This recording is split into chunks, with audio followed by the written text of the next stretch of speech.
Me with our host, Kelly Springer. Kelly, how are you? And I know you're excited about our guest today. I am. So we got to meet just a few months ago now. I think time's flying by. I'm at a women's event. So I'm really excited because on the show today, we are joined by Gianna Michalak, board certified clinical nutritionist, chronic inflammation expert, and the powerhouse behind autoimmune babe wellness. She's on a mission to help women take back their lives from chronic pain, fatigue, and autoimmune chaos using a proven root cause approach. So we're really excited to have you on, Gianna, because you got up and spoke when I was on a panel, and it was a very vulnerable panel about what went wrong in life and what went right. And it was a bunch of women that were really talking about where we've been in business. And you got up and talked about where you are. And I stood up and I said, I will help to mentor you, right? We got to meet in person alone, and I'm so psyched that you're on the podcast today because I think you have a lot to offer. But I also think we want to talk about people coming together, helping each other, right? So tell Definitely. us a little bit about yourself, and then we'll dive into all that. Yeah. Oh my gosh. Thank you so much for just having me. It was such a pleasant surprise to just go up at a panel and ask a question and just have a more personal and professional relationship with you. So I'm just so excited to be here. And just a little bit about me is I definitely understand how it feels to navigate life with autoimmune chaos.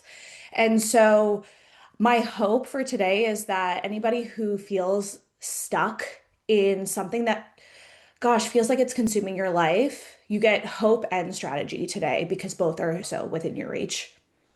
I love it. That sounds fantastic. So tell me a little bit about your story with autoimmune. Yeah. So I was diagnosed with scleroderma at 12 years old. If you are not familiar with scleroderma, that's a good thing. It's a very rare connective tissue condition, and I often compare it to lupus as a cousin. So they're in the same family, they're different, but they are related. And the reason they are related is because both attack the connective tissue within the body.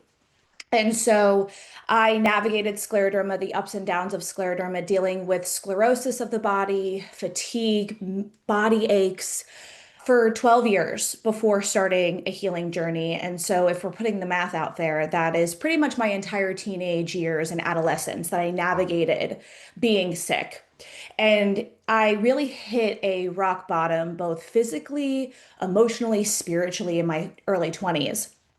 And what I realized was that my identity and my diagnosis were one and the same. And this is not something abnormal for people to experience, especially once they start dealing with autoimmune disease for over 7 years. You start to forget what it's like to be healthy, and you start to Right. even forget who you were before being sick.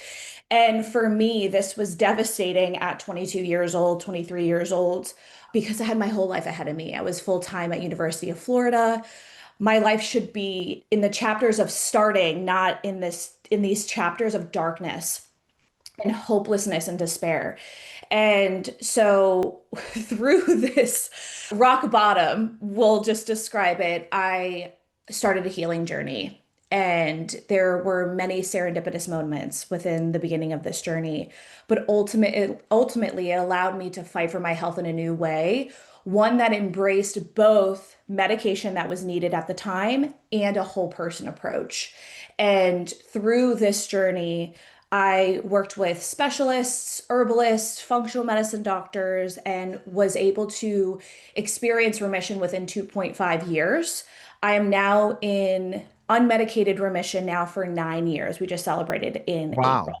Yeah. Is that so Yeah. that's got to feel great. You took Oh, ownership. yeah. You took ownership. This is the big thing that people need to take ownership of their health. Oh, And, yeah. and because when you're suffering, that shouldn't be, I'm always going to be in pain forever. I'm always going to be sick forever. I'm always going to have this stuff. We need, even though we go to the doctors and the doctor doesn't tell us, hey, take this medication or this is going to be the rest of your life. You can't listen to that anymore. You have to Yeah. take ownership yourself. Explain. That's the key thing in your story. Yeah, absolutely. You're so right, Neil. And the thing is, when someone is told that you're going to have a condition for the rest of your life, it's traumatic. There's something that happens within your brain. Someone is telling you pretty much that there is no hope. And so we're told, okay, you could take these medications. They're your best bet, but we don't know if they're going to actually work or not. And that's actually most likely the case, is that they'll work for a little bit. They come with a lot of side effects. I was 13 years old on and off methotrexate, which is a oral chemo medication. So there is serious side effects here. Was that needed during that time? Yes. But when we're talking about taking responsibility of your health, something I firmly believe is medication is actually the bare minimum.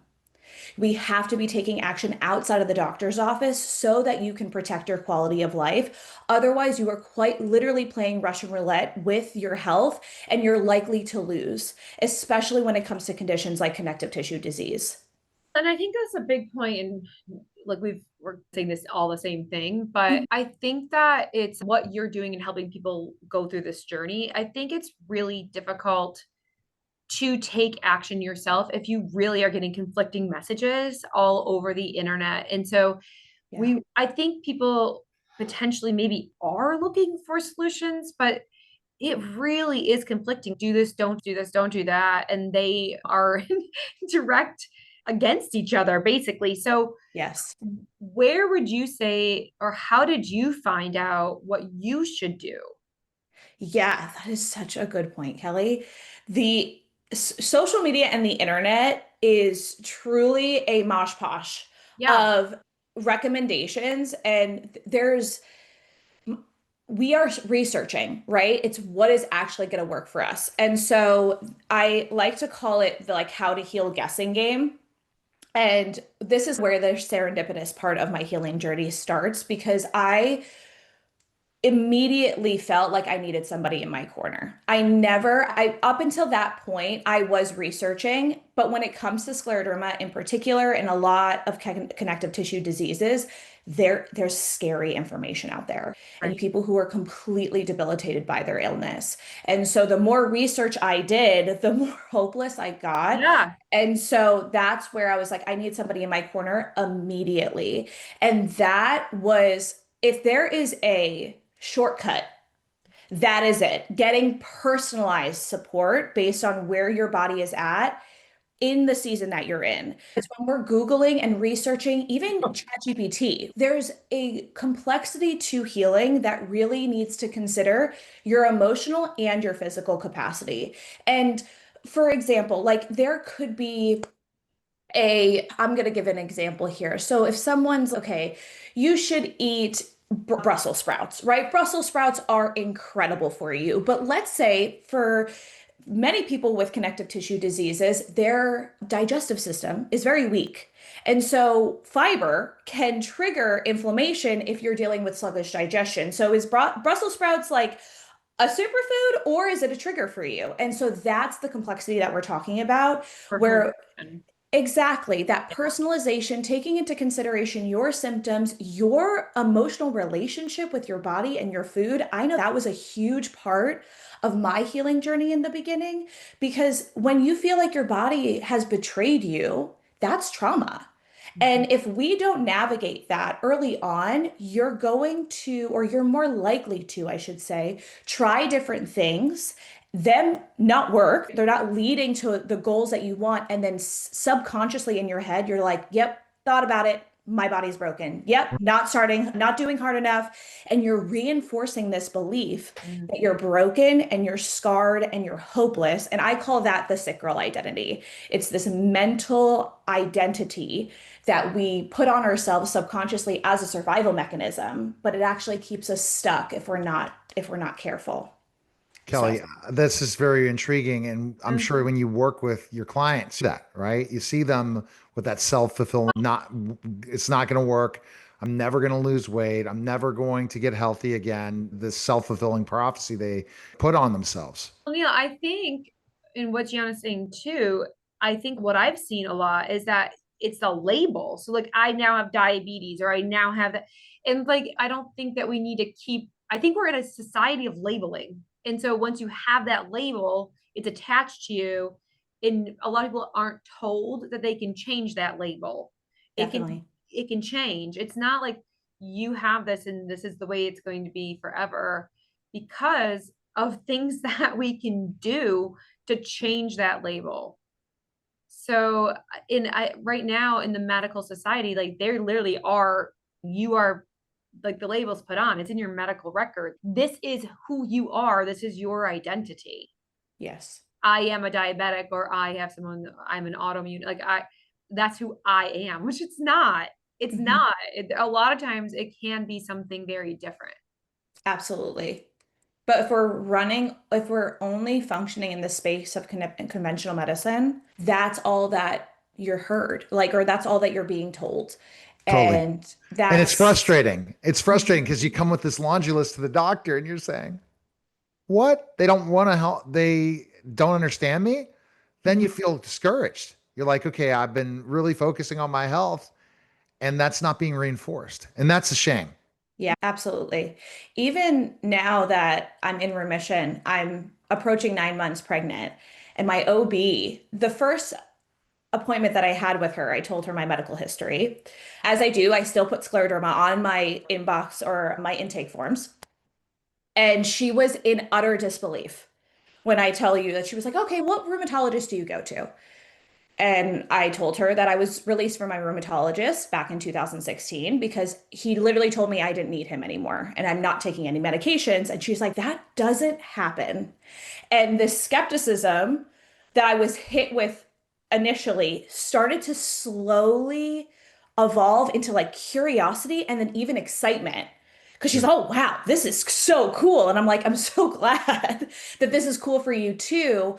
But the immediate reaction is 9 times out of 10 skepticism. That doesn't happen. That's not possible. When it actually is, it very much is.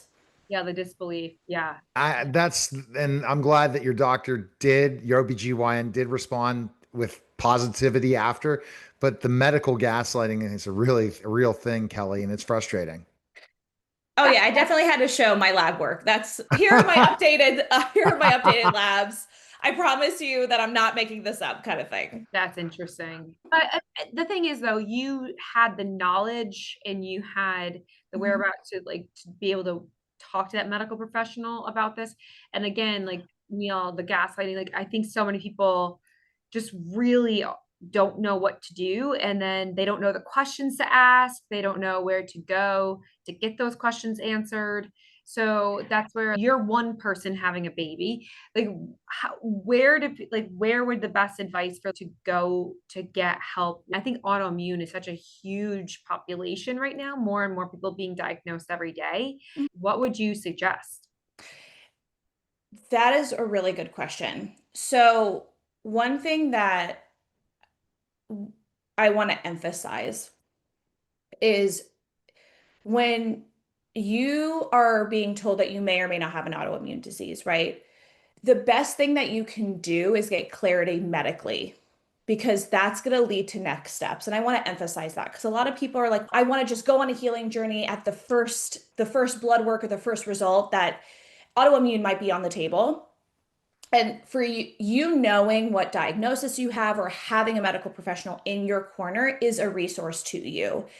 And when we're talking about advocacy, a lot of people come into these spaces and it's totally understandable and it's totally valid where we're looking for, and that's the case for me and my parents because I was a child, we're looking for emotional reinforcement. We're looking for a certain level of care that, just being honest, isn't always in the bandwidth of the conventional system. There are people who wait 6 months to see a rheumatologist for Yeah. 15 minutes. And during these 6 months, their disease is progressing and they may or may not have a diagnosis at this time. So you're coming in with being like, oh my gosh, all of this information. And sometimes the doctor has great bedside manner and other times they don't. And so that is just like it just happens. It's something that I often recommend to my clients, whether it is your first appointment or your 15th appointment with a doctor, is when we're talking about advocating for yourself, the goal is partnership, not you being right. And when you feel like there's a partnership between you and your provider, this allows you to feel more emotionally supported within the bandwidth of what they have available. And so, what I often recommend is taking a log of specific symptoms, but not just all of them, specifically the ones that are correlated to your diagnosis. So, for example, when we're talking about scleroderma, I'm going to just use scleroderma as a recommend or as an example here. If we want to be like, okay, my skin is feeling tight, my body is feeling achy, my muscles are cramping, right? Like specific symptoms, excuse me, that will actually help the doctor do their job better. Okay. When you're saying like, oh my gosh, I'm feeling anxious or feeling these random posh symptoms that are infecting your life, I know that for me, my mental health and my fatigue were the biggest things that impacted my life. But when I brought those up to my doctor, they're like, oh, you have autoimmune disease, so that's normal, right? And you're told that's normal, and you're like, no, I don't feel normal.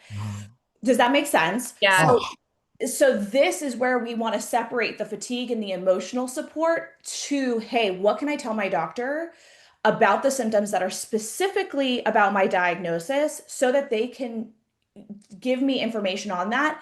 And then if you feel like you're having fatigue issues or emotional, I don't want to say emotional impact when it comes to your autoimmune disease, this is where you need to fight outside your doctor's office. This is where you need to seek out therapy. You Right. need to seek out functional support. You need to seek out lifestyle support, because if you try to address these symptoms, which are valid and they can impact your quality of life in huge ways, you will likely not get the support that you're looking for. wow. Kelly, I love the fact she says partnership I because wrote it it's down, important. Neil. I mean, that's the powerful thing is Yeah. partner. I made the mistake when I went in. Here's my laundry list from what ChatGPT showed me, and this is what I'm working on. And they don't like that. And so this is a Mhm. great idea to go and say, hey, That's here are smart. my symptoms, and almost, I hate to say this, but sell them in a way to say, I'm totally relying on you as the expert, but I'm advocating for myself in a way that's not pushy or sounds like I know more than you. Yeah. Exactly. We want the doctor to work within their zone of genius. And that's how you get the best support. That's really smart advice. Really smart advice. I think because I think I think people are overwhelmed. And so just going in there and then we don't get the answers because a lot of times the doctors don't know. We just talked about this yesterday. So we were listening to after Sunday morning CBS, there's another show that comes on. I forget like Meet the Point or something like that. And the host was attacking the guy from, I don't know if he was CDC or FDA, one of them. And the guy said, we just don't know. And she said, why don't you know? And he's like, you're going to have to work with your doctor. My husband is a doctor. And he's like, and then they come to us, the next person, what is the answer? We don't know. We're going to have to work like, again, testing or what's going on with you. And so that's where I think if you come out them with all this stuff and the doctor doesn't have time to do the work, they're just going to push back and be like, this person's really difficult to work with. That's not a partnership. Yes. Like, I don't want this relationship. This is too much because I don't know the answers yet. And they're asking for all the answers on the first 15-minute visit. Exactly. And so often people come in emotional and they demand answers that actually there's no answer. Something that I get asked all the time is like, what triggered my autoimmune disease? There's no way that you're going to get that answer. You're not going to know what It could be a triggered it. simple cold. It could Right. be stress. It could be a food. It Yes, really could trigger anything Yeah. to trigger the epigenetics. So exactly. define autoimmune disease because I think we have not Mhm. defined that. I'm still not totally understand that. Yeah, that's such a good question. So, autoimmune disease is essentially an overactive immune system where our system that is designed to protect our health is actually causing destruction. And that destruction can be at any point in the body. That really is determined on the diagnosis, right? So you have Graves' disease, and that is your immune system attacking your thyroid, right? You have lupus, where the immune system is attacking connective tissue. And so the broad spectrum of autoimmunity can have a very wide spectrum of severity, of symptoms, but that common denominator is that we have an overactive immune system and there is damage being caused by that overactivity. It's basically our military fighting us. Yes. But I see it such a hard diagnosis to figure it out. That's why you have to Mhm. contact someone like you, Gianna. Well, There you go. it is. It is hard, and that's where, but there's certain tests, like Gianna's saying, there's certain tests that you have to wait, and actually have to keep, like for instance, celiac disease, you have to keep eating gluten before you get the test done, Yeah. because if you go off of it before, it could actually show that you don't have celiac disease. Oh So my God. that's where it's difficult, because to get into a GI or to get into a rheumatologist right now, it could take months. So you're Yeah. suffering through this, where you're like, I just want the answers and I want to go off gluten. But to get the actual diagnosis, a lot of times you have to keep eating and doing that same thing. That's so Absolutely. frustrating. And that's the Mhm. biggest thing. It's frustrating. It's Mhm. absolutely frustrating why we have to wait so long for appointments. And that's because there is a demand. Will that health demand change down the line? We don't know. We see it in so many other markets And, because they're, God. but I do think, Neil, and I could be stepping out here, but I do really truly believe that there is a connection between maternal health and paternal health, both when we, like with Gianna getting pregnant now, she has changed over her gut biome to be the most healthy for this baby. We have gone generations of really poor digestive gut biomes because of the lack of fiber, the lack of protein, nutrients, and vitamins. And so we have created this unstable digestive tract where our 70% of our immune system is held. And so we have to think about that. But I told a group once that potentially, with doing changing this over, it's not going to be tomorrow, but by adding in fiber-rich foods and proteins, whatever, we could actually reduce our risk of autoimmune diseases. And they were like, what? And I'm like, yeah, It's yeah, so much stuff that is hard, a lot of work, but the work pays off by working with people like you, Kelly, and Gianna. If yes. you're not, and it's not going to be easy. Nothing Mhm. good is easy. Remember that. You can't Yes. get it. I forget. If you don't, you can't have something great without. It's going to be hard. It's going to be not easy. If Mhm. everything was easy in life, we'd all never be upset. We'd never be going through these things. Kelly, your thoughts on Gianna? I just think it's fantastic. It's It something is. that people have to really now have that aha moment that I'm going to be my own advocate. I'm going to do a lot of research and I'm going to contact someone like Gianna and I'm going to work with a Yeah. registered dietitian, especially if we're dealing with certain things. And then if it's not the diet, what our diet is, then we have to go to other places. But we have to ask all the specialists for answers, Kelly. Yes, and I think that I'm excited to do more work with Gianna, because I really think that she can help teach dietitians and more people to get her out there to do some more advocacy work. And she takes her own clients for sure. But I think teaching other practitioners about what this looks like and how she can help others is going to be something that we're going to be working on in the near future. It's going to be a game changer. Yeah. All right. So, best place, Gianna, we can contact you. Where can people contact you? Set up a call with you because I think that's so important for us to set that call up so we can Mhm. identify, are we on the right track? Yeah, absolutely. You can always find me on my website, autoimmunebabe.com, or on social media at autoimmune.babe. So Instagram, YouTube, TikTok. That's a great place to just check me out. Free resources are available. And then if you ever have any questions, feel free to reach out. And go to kellyschoice.org and pick up your new book, Kelly, Yeah. right? On Amazon, new weight loss era. So get some information there. But thank you so much for being on today. I really think it helped a lot of people. Oh, Thank it you. really made me think because a lot of times we might be thinking it's something else because our doctor said it was, and it ultimately could be just an autoimmune disease. So that's where reaching out to you, Gianna, and asking questions to all the specialists. It's a puzzle, and somehow we'll figure out that puzzle. So I appreciate it, guys. Thank you for having me. All right, you're welcome. That was the special simulcast of the Neil Haley Show and Talk Nutrition to Me with Kelly Springer. Guys, take care.